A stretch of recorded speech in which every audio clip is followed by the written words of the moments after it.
Hello दोस्तों, आपका स्वागत है हमारे यूट्यूब चैनल पर। तो आज हम लोग पढ़ने वाले हैं प्रकाश के परिवर्तन के 6 नंबर लेक्चर।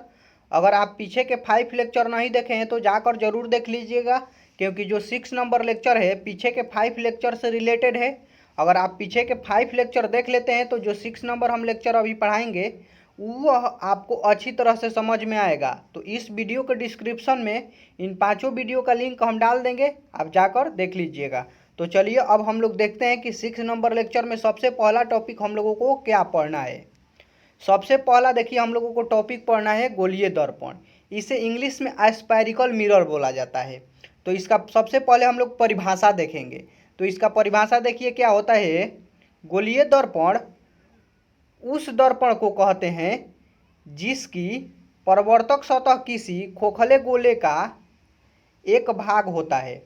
गोलीय दर्पण हम लोग उसे बोलते हैं, जैसे कि मान लीजिए एक गोला है, अगर इसका एक छोटा सा भाग रहेगा तो हम लोग उसे ही क्या बोलेंगे, दर्पण बोलेंगे, गोलीय दर्पण। जैसे कि देखिए यहाँ पर हम एक गोला का आधा भाग बनाए हैं, गोला का आधा भाग रहेगा तो इसे हम लोग क्या बोलेंगे, गोलीय दर्पण बोलेंगे।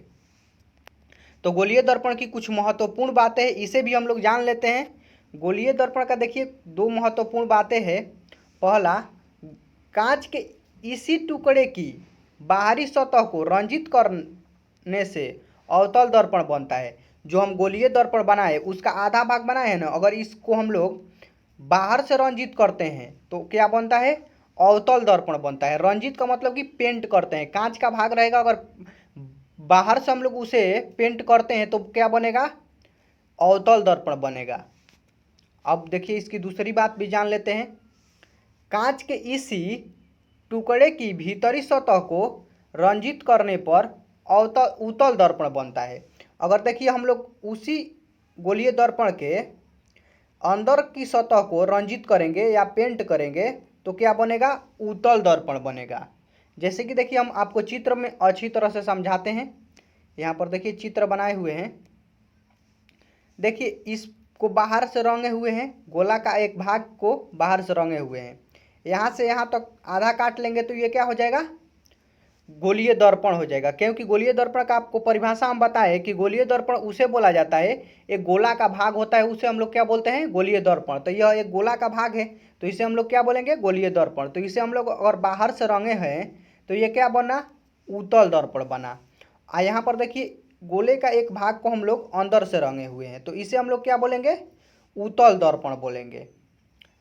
तो इसके बाद देखिए समझते हैं, इसके बाद हम आपको समझाते हैं। देखिए इसके बाद जो मान लीजिए जो गोला है, वृत्त है, वृत्त का केंद्र को हम लोग क्या बोलते हैं, वक्रता केंद्र बोलते हैं। जब फिजिक्स में आप पढ़ेंगे तो इसमें तो हम लोग मैथ में पढ़ते हैं तो इसे केंद्र कहते हैं, और उसी को अगर फिजिक्स में हम लोग पढ़ेंगे तो इसे वक्रता केंद्र बोलते हैं। अवक्रता केंद्र, और इसे ध्रुव बोलते हैं। जो गोलीय दर्पण के पृष्ठ पर स्थित बिंदु रहता है उसे हम लोग क्या बोलते हैं, पोल, मतलब कि ध्रुव बोलते हैं। इन ध्रुव और वक्रता केंद्र के बीच की दूरी को हम लोग त्रिज्या बोलते हैं या प्रधान अक्ष बोलते हैं। आप मैथ में पढ़िएगा तो त्रिज्या बोलिएगा, आप फिजिक्स में पढ़िएगा तो इसे प्रधान अक्ष बोला जाता है। तो अब आशा करते हैं कि समझ में आ गया होगा। तो अब ध्रुव, वक्रता केंद्र और प्रधान अक्ष के हम लोग परिभाषा देख लेते हैं। इनका भी परिभाषा हम लिखे हुए हैं यहाँ पर।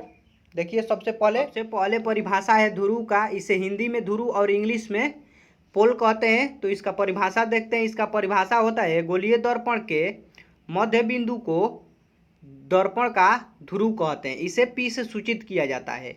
देखिए हम लोग ध्रुव उसे बोलते हैं जो गोलीय दर्पण है ना, उसका मध्य बिंदु जो होगा वही क्या होगा, ध्रुव होगा।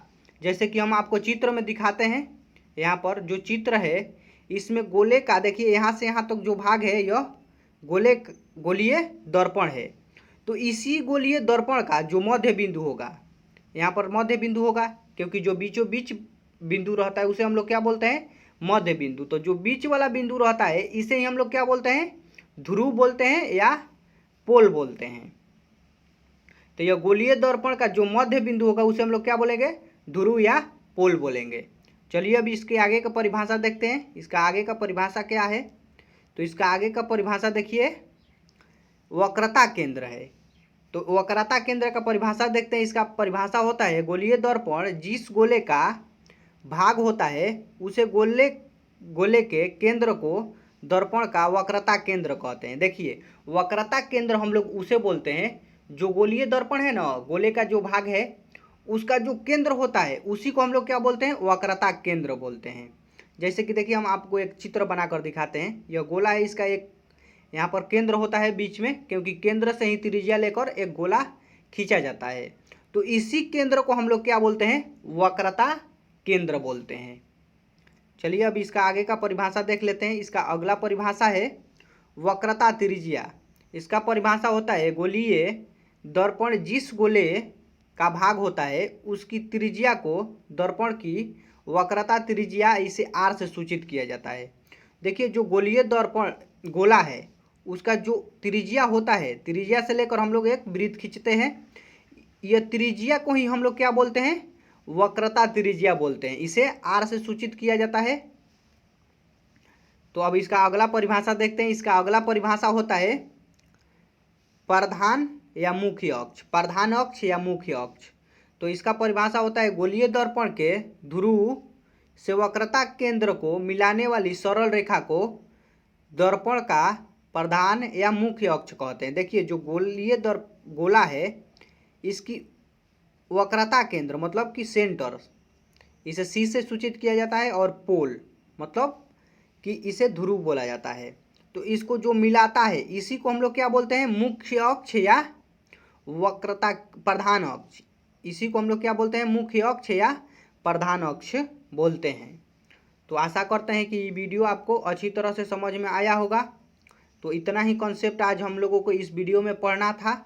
अगले वीडियो में हम लोग पढ़ेंगे फोकस, अगर किसी वस्तु को कहाँ पर रखने पर उसका कैसा प्रतिबिंब बनता है गोलीय दर्पण में, ये सब हम लोगों को अगले वीडियो में जानना है। तो इस वीडियो में यहीं तक हम आज लेक्चर को रोकते हैं। तो अगला वीडियो देखने के लिए हमारे चैनल के साथ जुड़े रहें। तो हमारे चैनल को लाइक एंड सब्सक्राइब जरूर कर दीजिएगा, ये वीडियो शेयर भी कर दीजिएगा। तो चलिए वीडियो अंत तक देखने के लिए थैंक यू।